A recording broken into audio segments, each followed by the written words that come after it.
Howlgalka.com.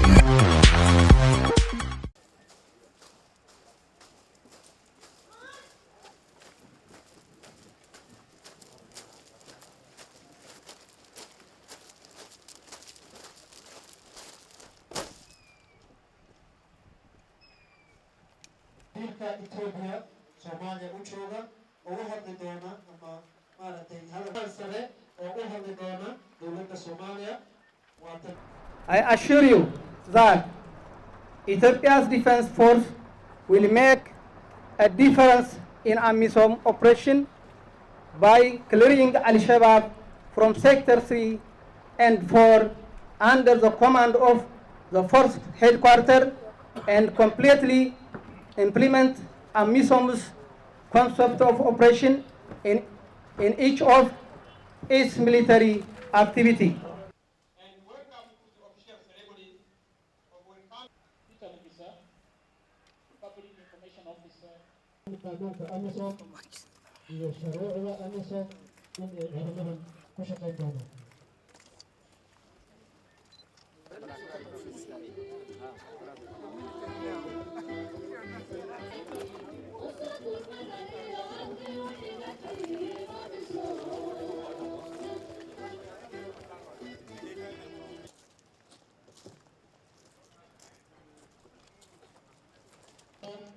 waxaan filaynaa wixii hadda ka dambeeya in ay hawshooda kuga doonaan iyagoo magaranaysa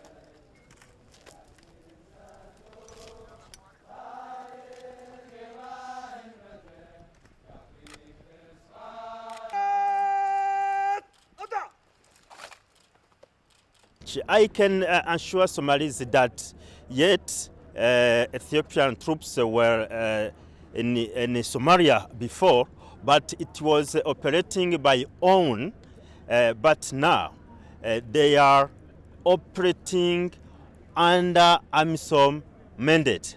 And then they will work under also Amisom First Commander instructions and orders. It's why that I can assure Somalis that whatever the Ethiopian troops will do, they will do under Amisom mandate. It's why that, and I invited them to work closely with Ethiopian troops in order to help us each other to help also this country to recover peace and security. Yeah.